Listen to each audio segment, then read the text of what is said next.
कितने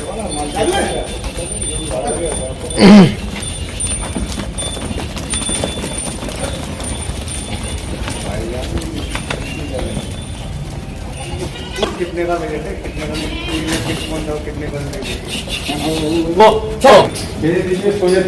सोजत की बकरी देखते हैं हम, बहुत ही नायाब उम्दा, ये देखिए माशाल्लाह। क्या डिटेल्स है इसकी? अभी क्या डिटेल्स है इसकी? कितने दांत पे है अभी? अभी ये है आपके 4 दांत पे है, 4 से दांत। 6 दांत। क्या वजन रहेगा इस बकरी का? ये वजन है इसका कम से कम 60 से 65। तो फर्स्ट टाइम लोडेड है ये?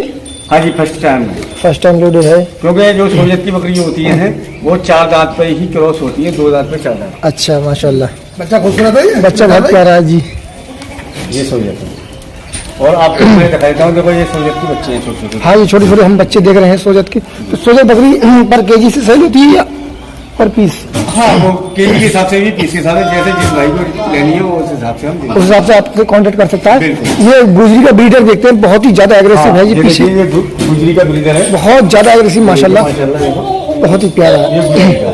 अभी ये करीब 4 से 5 मंथ का ही लग रहा है मुझे। हाँ, 5-6 महीने का। हाँ, बहुत छोटा है लेकिन वजन देखिए माशाल्लाह, बहुत अच्छा निकलेगा रहमान भाई। ये 2 महीने का बच्चा है। चमक देखिए, चमक इससे पीछे वाला बहुत प्यारी चमक, लाजवाब चमक रहा है। ये 3 महीने का ही बच्चा है। गुजरी बहुत खूबसूरत रहते हैं, ये भी चमकदार बच्चा है। अच्छी नस्ल होती है, ऊंची नस्ल होती है। ये बच्चा लगभग कितने तक का होगा? ये वाला ये बच्चा मान के चलो 7-7.5 हज़ार। अच्छा, और इसी तरह की ये सोजत के बच्चे टहल रहे हैं इस रेट में। अब ये रायता में ये भी गुजरी है, ये देखिए जी, बकरी देखिए बहुत लाजवाब, गुजरी है माशाल्लाह। ये देखिए, बहुत प्यारी बकरी है। ये भी गुजरी का ही बच्चा है, ये गुजरी का ही। जी जी। और जैसे कि ये सोजत के बच्चे देख रहे मैं हैं दिखा देता हूँ, देखो ये सुरोई है, जी ये वाली सुरोई है, ये वाली बकरी है, ये सुरोई है। जी। ये सुरही बच्चे काफी अच्छे दूध में लग रही है। हाँ, ये ब्याह ये भी बच्चे देगी। अच्छा, बच्चे गया बना है। जी हाँ। और ये आपकी बरबरी है आप। हाँ, ये बरबरी का अंडू है, ब्रीडर है, काफी बड़ी दाढ़ी है इसकी, देखिए आप। और खासकर बरबरी ही आप 4 दांत पे। 4 दांत पे है ये, तो एकदम इरेक्ट कान में एकदम क्वालिटीदार बच्चा है। तो यही सब चीज फार्म पे हम देख रहे थे। किसी भी भाई को चाहिए हो तो इकबाल भाई के गोट फार्म पे, मथुरा इंशाल्लाह गोट फार्म पे आ सकते हैं। जितना भी जो भी नस्ल की माल चाहिए, जो भी जानवर चाहिए, इंशाल्लाह वो अवेलेबल हो जाएगा, मिल जाएगा जी। और आपको जितनी भी कॉन्टेक्ट भाव चाहिए तादाद में, जी। जैसे कि आपको 50 चाहिए, 20 चाहिए, 30 चाहिए, 10 चाहिए, जो भी चाहिए वो हमारे फार्म पे आइए, हमारे नंबर पर फोन कर लीजिए, वो हम आपको दे देंगे। इकबाल भाई अपनी ट्रेनिंग भी प्रोवाइड कराते हैं। और मैं एक क्वेश्चन पूछना चाहूंगा कि आजकल रेटों का बहुत डिफरेंस है। किसी फार्म पे मैं जाता हूँ वो रेट कुछ और बताता है, किसी फार्म पे जाता हूँ कुछ और माल जो है ज्यादातर सेम ही रहता है, लेकिन रेट में फर्क क्यों रहता है? देखो, रेट में फर्क इसलिए रहता है, देसी की पहला नंबर तो क्वालिटी नहीं होती जी। दूसरा नंबर क्या है कि लोग बाग सोचते हैं कि हमको सस्ता मिल रहा है, तो सस्ते में वो जो से फार्म वाले क्या करते हो कि दवा के भी चारा खिला देते हैं, उनको दाना ज्यादा खिला देते हैं, पानी गुड़ का पानी, पानी पिला देते हैं, आटे का पानी। और फिर दूसरा नंबर क्या कर रखा है लोगों ने कि जो आपके कांटे हैं, उन कांटों पे 5 से 6 किलो का वजन का डिफरेंस है। हाँ, वो कांटों का सिस्टम रहता है कि दुकान पे आप जाओगे गोश्त लेने के लिए, जब गोश्त आपको 700 या 600 या 700 रुपये किलो मिल रहा है, तो वो आपको फार्मिंग का माल कटिंग से भी सस्ता कैसे दे रहा है? कैसे दे देगा? यही तो बात बेईमानी कर रहा है, चीटिंग कर रहा है कहीं ना चीटिंग कहीं। से बचिए। अच्छा मान लीजिए आप फार्म खोल लेते हैं, फार्म खोलने से पहले आप अपनी बर्बादी की नींव रख लेते हो जी, सस्ते के चक्कर में। अब आप कहीं भी चले जाए, किसी भी सौदे में ले लीजिए आप कि सस्ती चीज जो लोगे आप तो वो बेकार रहती है। आपको सब मालूम है, मेरे बताने से कोई वो नहीं है, सब लोग जानते हैं इस बात को। अगर छोटे से बच्चे से भी पूछोगे आप कि सस्ती चीज ले ले तो वो नहीं लेता। तो इसलिए सस्ती चीज से बचिए और चिटिंग से बचिए, क्वालिटी का बढ़िया मान लीजिए, अच्छा मान लीजिए। हाँ। और ये बेईमानी कर रहे हैं लोग, चीटिंग कर रहे हैं, तो अगर चीटिंग कोई कर रहा है तो हमें किस तरह से पता चलेगा कि वजन में कांटा मार रहा है या वो हमें क्वालिटी में बेकार माल दे रहा है? और अगर हम पट्टी से खरीदना चाहें तो वजन तो नहीं मार सकता वो फिर? देखो, अगर जैसे कि आप पट्टी से खरीदोगे तो पट्टी से आपको बताएगा वो 20 किलो का, हाँ, वो आपको देगा 15 किलो का ही। जी जी, ये तो है। हम लोगों ने ही स्टार्टिंग में ये स्टार्ट किया था, अब लोगों ने इसका गलत वो निकाल लिया अर्थ, क्योंकि ये सबसे बढ़िया तरीका है। अब लोगों ने क्या करा है, खिला के पिला के बेईमानी कांटे में उसमें करके ला के दी, जो लोगों के संग में गलत तरीका बना लिया है। अगर ईमानदारी के संग में अगर आप लोगे तो सही रेट मिलेगी। अब ये बताइए, कट्टी का माल एक बकरी हमारी 50 किलो की है तो उसमें मीट निकलेगा 25 किलो जी। अब 25 किलो मीट निकला, आप जोड़ लीजिए 600 रुपये से जोड़ लीजिए, आप जितने जोड़िए। अब वो सस्ती दे रहा है आपको, तो इसका मतलब ये है कि वो चिटिंग दे रहा है। चीटिंग कर रहा है, बेईमानी कर इसलिए रहा है। भाई बेईमानों से बचो और बढ़िया माल लीजिए। और जब माल ही आप अच्छा नहीं ले आओगे तो आप फार्म क्या चला पाओगे। सही बात है। जो स्टार्टिंग में हमारी नींव खराब हो जाती है तो क्या बिल्डिंग क्या कैसे रुक पाएगी, कैसे रुक पाएगी? कैसे मजबूत हो पाएगी, वो गिरी माल जाएगी। के बारे में आप अच्छा कर लीजिए, माल बढ़िया लीजिए, सस्ते के चक्कर में मत पड़िए। और कहीं से भी आप माल लेने जाओ पहले आप देखिए कि कैसा माल है क्या नहीं है, जब उसके बाद में माल लीजिए। ठीक है भाई, बहुत बहुत अच्छी इन्फॉर्मेशन दी। ठीक है, अस्सलाम वालेकुम। अब जैसे कि ये बकरी है, बकरा है जी आप इसका पेट देख रहे हो बिल्कुल नॉर्मल है जी, नॉर्मल। यही को के बाहर निकल जाएंगे तो इसका मतलब ये कि हमने वजन के अंदर बेईमानी कर दी। अब ये नॉर्मल है, हाँ अब ये भी नॉर्मल है। हाँ, इसका पेट एकदम बाहर निकलेगा तो ये समझ लो हमने ज्यादा खिला दिया, गुड़ का पानी पिला दिया तो वो वजन बढ़ जाएगा। सारे जानवर आपको जो दिख रहे हैं सबके पेट दुबके हुए हैं अंदर। बिल्कुल नॉर्मल है। इसी अंदर- तरीके से हाँ। हम जानवर देते हैं क्योंकि इसके अंदर बेईमानी नहीं, कोई चीटिंग नहीं। जी जी तो आप इस चीज को देख के लें, कहीं से भी लें हमेशा। और आप 4 बजे से पहले माल ले लीजिए। सुबह 4 बजे के बाद आप लोगे तो वो फार्मर शाम हो जाएगी, रात हो जाएगी, फिर वो आपके संग में बेईमानी करेगा ही करेगा, गारंटी के संग में। क्योंकि आपकी समझ में नहीं आएगा कि ये रात में हो क्या रहा है। बहुत से लोग क्या करते हैं कि रात में माल लेते हैं, सारे लोग चुपट जाते हैं। तो आप सबको अलग हटा दीजिए, कहना भाई मेरा माल है, मैं अपना देखूंगा। और 4 बजे से पहले आप अपनी गाड़ी में माल लेके लोड कर लो, बेहतर रहेगा, आपके लिए फायदा है। जी जी क्योंकि मैं भी फार्मर हूँ, मैं भी सप्लायर हूँ, मेरा भी अगर मैं गलती करता तो मेरा भी नुकसान होता। मैं गलती नहीं करता किसी के संग में, तो मैं ये सलाह आपको इसलिए दे रहा हूँ।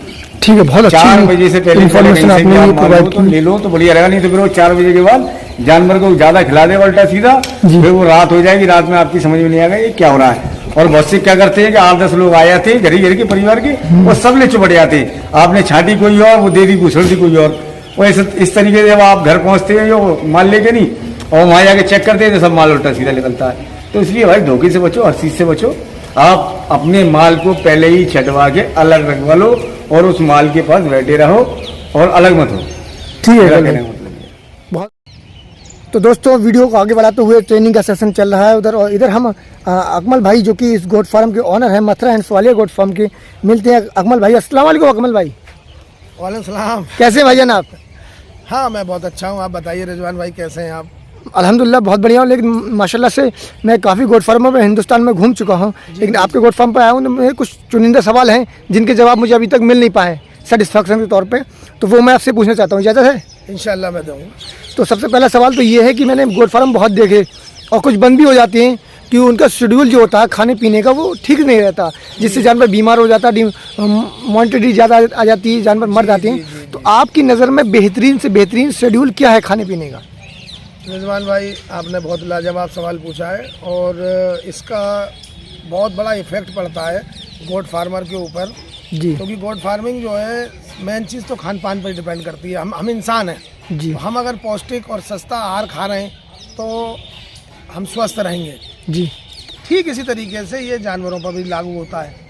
तो इसका शेड्यूल जो आपने पूछा है मैं आपको बता दूं।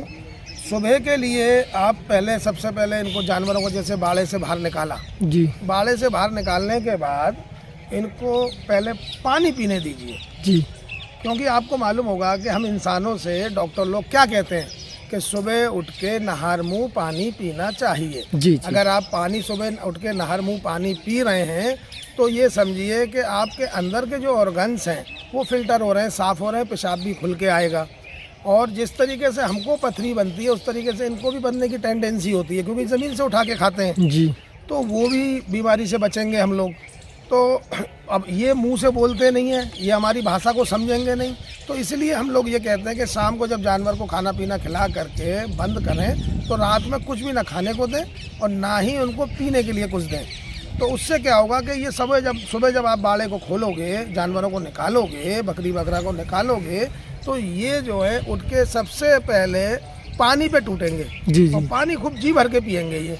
उसके बाद थोड़ी देर बाद इनको पेशाब होगा, इनके ऑर्गन्स अंदर के सब धुल जाएंगे, फिर इनको अपने आप भूख लगेगी, जी। फिर इनको आप खाने के लिए देंगे। तो सबसे पहले जो खाने का सही तरीका है वो ये है कि आप हरे चारे में दें। हरे चारे में आप दिखा सकते हैं, जी मैं आपको दिखाता हूँ रिजवान भाई। ये देखिए मलाई मक्खनी घास बोली जाती है, जी ये आप इनको दें, बहुत ही फ़ायदेमंद है, पौष्टिकता से भरपूर है। जानवरों की बॉडी को जो जो मिनरल्स चाहिए वो इसमें मौजूद हैं।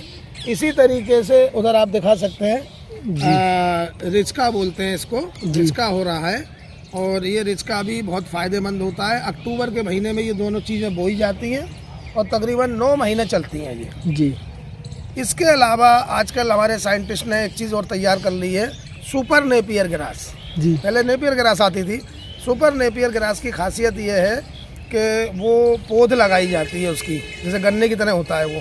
पौध लगाने के बाद उसकी करीब करीब इतनी इतनी ऊंचाई बन जाती है। जी। उसको आप काटते रहो और खिलाते रहो, और वो जो है इनकी बॉडी के लिए सुपर नेपियर ग्रास बहुत अच्छी है। और सबसे बड़ी खासियत आपको मालूम है, वो करीब 6 से 7 साल चलती है। माशाल्लाह, 6 से 7 साल। हाँ, आपने एक लंबा बार पीरियड बो हो दिया, उसका ढंग से केयर किया, खाद पानी इस टाइम पे देते रहे, तो वो आपके लिए बहुत ज़्यादा फायदेमंद हो जाएगी। माशाल्लाह से इकबाल भाई भी आ चुके हैं। और जो हमें ये कौन सी घास है? रिचका। अच्छा, रिचका दिखा रहे हैं। तो क्या इकबाल भाई ने, ये रिचका है माशाल्लाह, इकबाल भाई हमारे दिखा रहे थे। तो बहरहाल अब हरे चारे में आप लाइन वाली चरी भी बो सकते हैं, लेकिन सबसे बढ़िया मेरी नज़र में जो है रिचका है, जिसको मेथी घास बोला जाता है। जी। मलाई या मक्खनी घास है। जी। और सुपर नेपियर ग्रास। जी। जी। बरसीम कभी नहीं खिलानी चाहिए। बरसीम गाय भैंस के लिए बहुत अच्छी चीज़ है, लेकिन हमारे बकरी बकरा के लिए नुकसान करती है, उनको जुकाम बना देती है। उसकी तासीर जो ठंडी होती है। जी। ये आपका सुबह का भोजन हो गया इनका। सुबह का हो गया। अब वो अलग बात है कि आप एमपी के इलाके से हो या आपके इलाके में झड़बेरिया हो रही है या देसी बबूल हो रही है, आप उसको खिला सकते हो, वो ड्राई फ्रूट्स है इनके। जी। अब दोपहर में आ जाओ। दोपहर में कुछ लोग सानी करके देते हैं गेहूं के भूसे की। मैं समझता हूं कि गेहूं का भूसा बकरी बकरा के लिए बिल्कुल भी फ़ायदेमंद नहीं है, क्योंकि आपको उसको ताकतवर बनाने के लिए 1 किलो भूसे में 1.5 किलो गेहूं की भूसी डालनी पड़ेगी और 1.5 किलो आपको चने का चोकर डालना पड़ेगा, तब जाके इतना पौष्टिकता से भरपूर हो पाएगा। तो हमें ज़रूरत क्या है, हमें आसान तरीके से पालना है। जी। 1, 2, 4 जानवर नहीं पाल रहे, हमारे बाड़े में 100, 50, 500 जानवर भी हो सकते हैं। जी। तो उसका आसान तरीका ये है कि दोपहर के लिए आप कोई भी दलहनी भूसा ले लें, जिसमें सबसे अच्छा मैं मानता हूँ चने के भूसे को। जी। उसके बाद आप ग्वार का ले सकते हो, मूंग का भूसा ले सकते हो। ये भूसा बहुत फ़ायदेमंद होते हैं। आपने लिया, खोल के डाल दिया और जानवर आपका खाएगा, और प्रोटीन से ये भरपूर होता है। जी। जी। दलहनी भूसा तो ये दोपहर के लिए हो गया। शाम का। इसके अलावा एक राजस्थान से कह लो आप, या जहाँ गर्म जगह हैं वहाँ लून पत्ती बोली जाती है। जी। जी। हमारे यूपी में खेजरे की पत्ती बोली जाती है उसको, हरी पत्ती, देसी खजूरी बबूल की पत्ती। तरह होती है। जी, छोटी छोटी। आम भाषा में उसको हरी पत्ती बोलते हैं। तो ये जो है आप खरीद सकते हो मार्केट से, और लून पत्ती भी आप खिला सकते हो, काफ़ी फ़ायदेमंद चीज़ है लून पत्ती। अब आ जाओ आप शाम के खाने में। शाम के लिए हम लोग 6 तरह का दाना बताते हैं, 6 आइटम आते हैं उसमें। वो दाना दिया करिए, वो दाना बहुत ही फ़ायदेमंद है। अब आप नोट कर लीजिए, 100 किलो दाने का मैं फार्मूला बता देता हूँ आपके चैनल के जरिए, ताकि गोट फार्मर को भी फ़ायदा हो और किसान भाइयों को भी फ़ायदा हो। 100 किलो के दाने में आप 40 किलो जौ लेंगे साबुत। जी। 20 किलो लेंगे उसमें मक्का। जी। वो भी साबुत दला हुआ। दला हुआ। अच्छा, ये दला हुआ। मक्का दला हुआ, ठीक। यानी कि 2 या 3 पीस हो जाएं। अच्छा। 20 किलो आप गेहूं लेंगे, वो भी दला हुआ। दला हुआ। ये आपका 80 किलो हो गया। जी। और इसमें आप 20 किलो डालेंगे चना, चना, काला वाला चना। हाँ, ये- सबसे सस्ता जो है देसी चना, वो आप मिला लीजिए, आपका 100 किलो हो गया। जी। इसमें आप 4 किलो मिला लीजिए mineral mixture. Mineral mixture. Mineral mixture के आपको जो पशुओं की दवाई देते हैं उनकी दुकानों में मिल जाएगा। जी। बहुत सारी कंपनियों के आ रहे हैं। हाँ, मैं एक किसी हमारी कंपनी का प्रचार जानने नहीं वाली करता, कंपनी है, उसका लेकिन मैं बता जो दूं, पसंद करता हूँ, मैं PNS उसका बता दे रहा हूँ। Agrofeed। एग्रीमेंट का मैं यूज़ करता हूँ, जी। तो आप वो दे सकते हैं, और भी कोई भी कंपनी का दे सकते हैं। बहुत सारी कंपनियाँ बनाती हैं। 4 किलो चाहिए हमें 100 किलो में। और 1 किलो लेंगे आप सेंधा नमक के लीजिए या लाहौरी नमक के लीजिए, जी। डाइजेशन के लिए। पिसा हुआ होता है। हाँ, डाइजेशन तो उसका अच्छा करेगा ही करेगा सेंधा नमक, लेकिन शिद्दत से प्यास भी लगती है। प्याज भी लगती है। जितना हम लोग पानी पियेंगे उतना तंदुरुस्त रहेंगे। इसको अच्छे से मिला लीजिए और 10-10 किलो की पैकिंग में रख लीजिए। अब आपके पास मान लीजिए 40 जानवर हैं, आपको 250 ग्राम देना है शाम को। आपने लिया, खोला, डाल दिया, आपको तोलने की दोबारा ज़रूरत नहीं पड़ेगी। काम को हमें इस तरीके से कराना है, गोट फार्मिंग, आसान तरीके से, कि लोगों को बोझ ना लगे। जी। अब आप सुबह पानी पिला रहे हैं, उसके बाद हरा चारा दे रहे हैं, उसके बाद जानवर पानी पी ले, हमें कोई, हमारे जानवरों को नुकसान नहीं है। इसी तरीके से दोपहर में सूखा भोजन दे रहे हैं, उससे पहले पानी पी ले या सूखा भोजन खाने के बाद पानी पी ले, हमें कोई दिक्कत नहीं है। जी। लेकिन ये ध्यान रहे कि कभी भी दाना देने से पहले तो पानी दे देना, बाद में दाना देने के तुरंत बाद पानी मत देना। जानवरों को वो नुकसान कर जाता है, दस्त भी हो सकता है, अफारा भी हो सकता है, कब्ज भी हो सकता है, और ज़्यादा स्थिति खराब हो गई तो वो मर भी सकता है। अब बात कर 1.5 घंटे बाद आप दाना दें। जी, अब वैक्सीनेशन का कुछ बता दीजिए। अभी वैक्सीनेशन का बहुत कुछ गुड फार्म वैक्सीनेट जानवर कहते हैं लेकिन देते नहीं है, तो उसके बारे में थोड़ा सा सफाई आप। देखिए, मेरे यहाँ से मैंने एक नियम बना रखा है कई सालों से कि मेरे यहाँ से कोई भी जानवर ले जाता है तो मैं सबसे, क्योंकि रीढ़ की हड्डी है वैक्सीन जी, और इसीलिए मैं सबसे पहले वैक्सीन की नॉलेज सबको दे के चलता हूँ और अपने पास से उनके लिए मंगा के खरीद के भी रखता हूँ। जी। क्योंकि वैक्सीन का एक फंडा है सीधा सा, टेम्परेचर अगर मेंटेन नहीं है तो आपकी वैक्सीन बेकार है, बेकार है। जम गई तो बेकार है, और अगर गर्म हो गई तो बेकार है। तो वैक्सीन का मैं आपको अभी, आप अगला वीडियो बनाएंगे उसमें पूरा टाइम टेबल उसका शेड्यूल लिखा दूंगा। तो उस तरीके से अगर वैक्सीन को अगर ये देंगे तो जानवर कभी मर नहीं सकता है। ठीक, 2 चीज़ें हैं इसमें, वैक्सीनेशन और डीवार्मिंग, दोनों का मैं आपको अगले इसमें वीडियो में बता दूँ। 4 बता ठीक देंगे। है, ठीक। ओके।